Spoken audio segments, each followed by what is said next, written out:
स्वदेश तथा विदेशमा रहे बसेका प्यारा नेपाली दाजुभाइ तथा दिदीबहिनीहरू, नेपाल राष्ट्रका निर्माता, नेपाली समाजका समन्वयकर्ता एवं एकताको धरोहर श्री 5 बडा महाराजा धीराज पृथ्वी नारायण शाह आम नेपालीका निम्ति श्रद्धा तथा सदा स्मृतिका व्यक्तित्व भइबक्सिन्छ।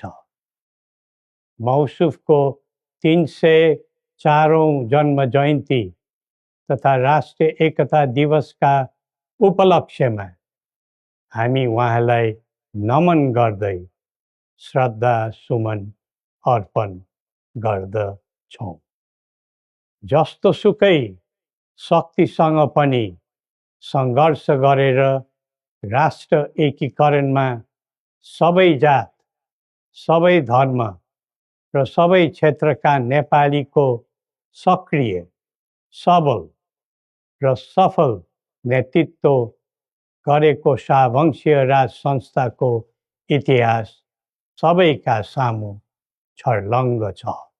नेपाली जनताको खुसी र समृद्धिलाई नै आफ्नो रुचि ठान्ने शाहवंशीय परम्परा रहँदै आएको छ। बडा महाराज धीराजको मार्ग निर्देशनको परिधिमा रही हामीले नेपाली जनको एकता र वृद्धिमा जोड दिँदै आएका थियौँ र छौँ। तर कालान्तरमा कतैबाट उत्पन्न अवाञ्छित भ्रमको चपेटामा देश पर्यो। झन्डै 2 दशक अघि शान्ति ल्याउँछौँ र आर्थिक प्रगतितर्फ देशलाई लैजान्छौँ र स्थायित्व दिन्छौँ भनेर सत्तामा पुगेका दलहरूको चाहना अनुसार हामीले श्री 5 र राजदण्ड जनताको नासो जनताकै सुरक्षित संरक्षणमा बुझाइ सहयोगी नियतका साथ राजकाजबाट बाहिरै रहेको सर्वविदितै छ। यो दायित्वबाट पलायन वा निषेधित राजनीतिका निम्ति कमजोरीको अनुमोदन थिएन, न त यो भावना आम जनतामा नै थियो।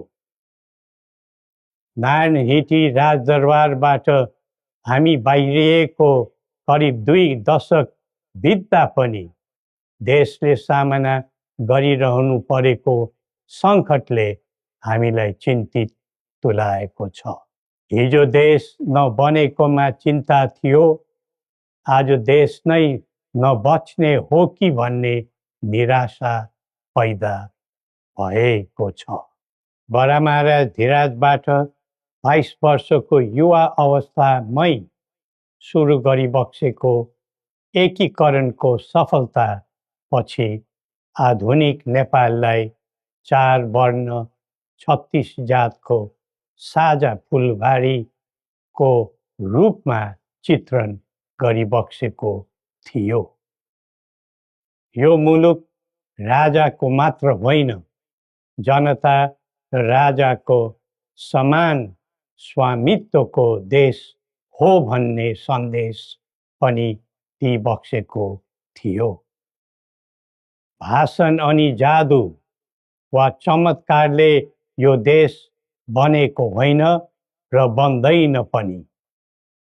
सबै जात, धर्म र क्षेत्रका नेपालीको साझा प्रतिनिधिका रूपमा काम गरेको राज संस्था जनताले सुम्पेको जिम्मेवारीबाट विमुख हुनै सक्दैन।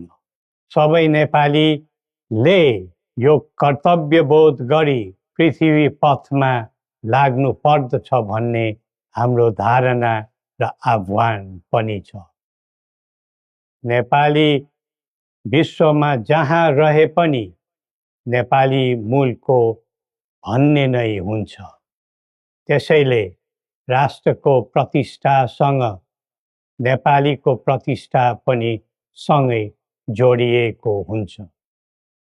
मुलुक स्थायी वा अस्थायी रूपले छोड्दैमा देशसँगको सम्बन्ध तोडिन सक्दैन।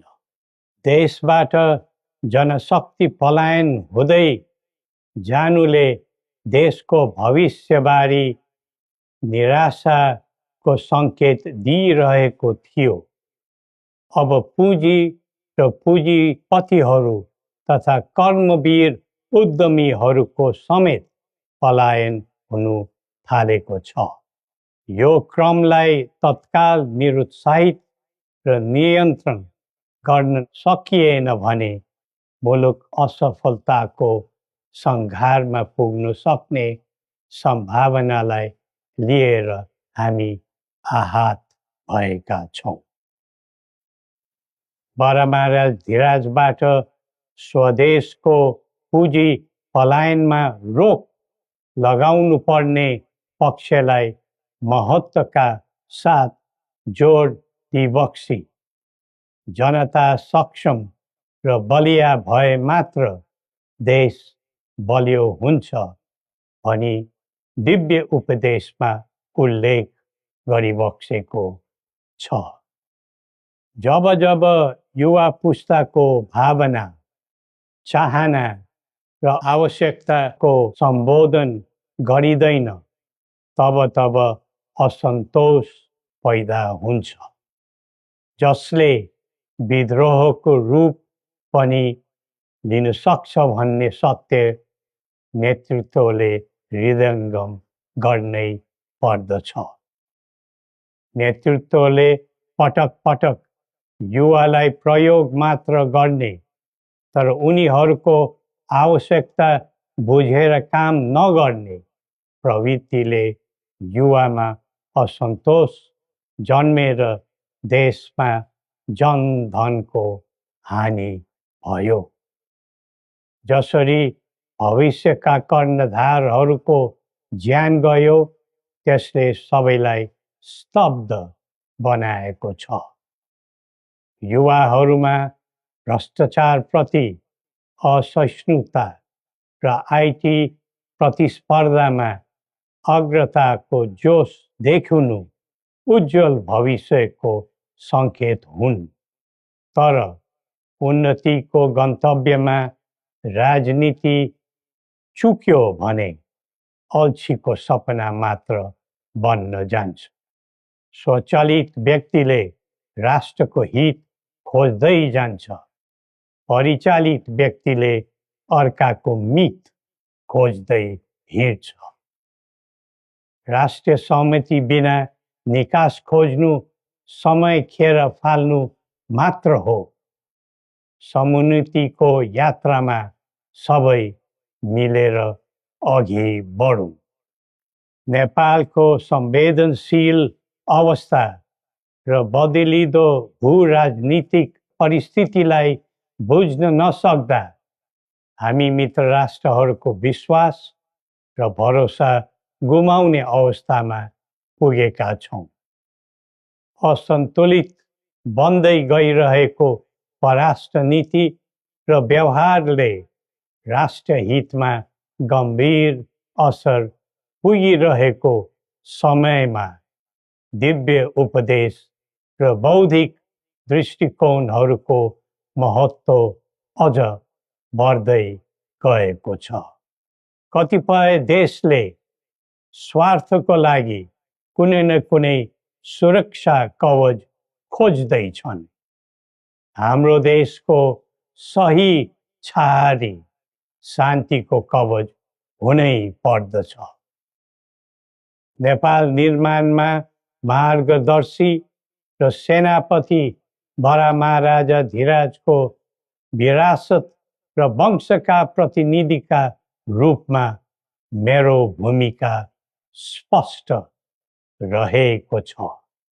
पृथ्वी पथले वकालत गरेको राष्ट्रिय स्वतन्त्रता सबै तहका भ्रष्टाचारलाई दण्डनीय अपराध मान्ने र कसैप्रति घाह नराख्ने शान्ति क्षेत्र नेपाल नै हाम्रा अभिष्ट र माग चित्र हुन्।